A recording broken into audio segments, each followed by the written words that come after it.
So I'm just going to show you how to use the tools of DrawPlus just to get started.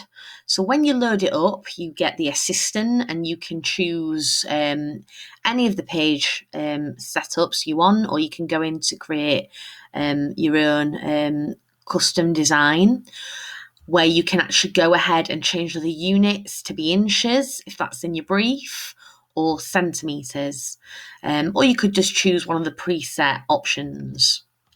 It doesn't matter if you go too far and bypass that. You've always got the page set up in the corner, so you can get back into it any time and add the sizes that you want. Press OK. So I've chosen to make a magazine for mine. I've gone to view and I've made sure that I've got the ruler on there just to help me get my margins right. And what you can actually do is if you go to your ruler, click and drag, you can sort of drag a line just to line up and get the middle as close to it as you can get, so that you can get your margins or your spine in the right place.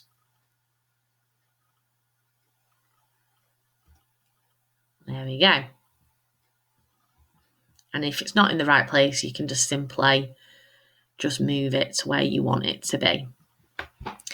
So that just helps me. They're not really there, that's why they're in red, and same for the grid line, the blue line around the side. It's not really there.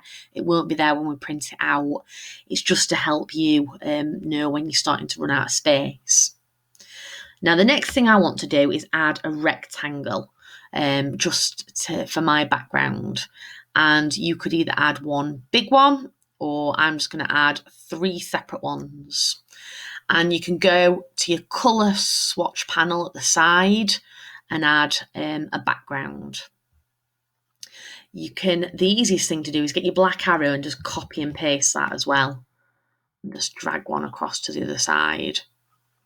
Now, clearly, I've not got my spine in the right place because with me copying and pasting, I shouldn't really have a little gap there. So my spine isn't exactly equal. It is now.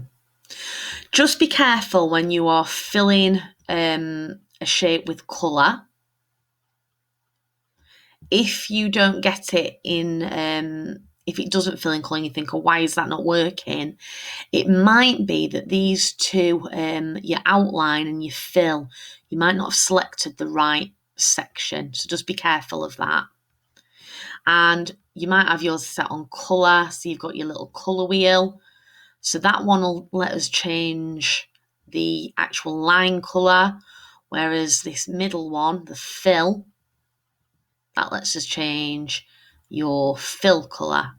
And depending on where you choose in the wheel is what colour you get. So that just shows you how to add shapes and add colour. Again, you might prefer to use swatches, or you've got your colour wheel. What you can do as well is actually go and get images and use those as backgrounds. So I've just quickly found an image. Obviously, you need to save your image into your assets table, so don't forget to do that. And you can just simply copy and paste your image. It might look like it's not working. When you get this little rectangle, you can just stretch out your image to whatever size you like. And you can also right click and layer it, align it, send it to the back, change the order.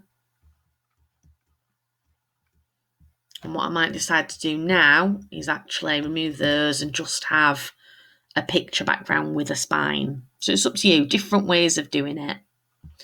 You can also use the paintbrush to create your own. Now I know that you might think, oh, that looks hideous.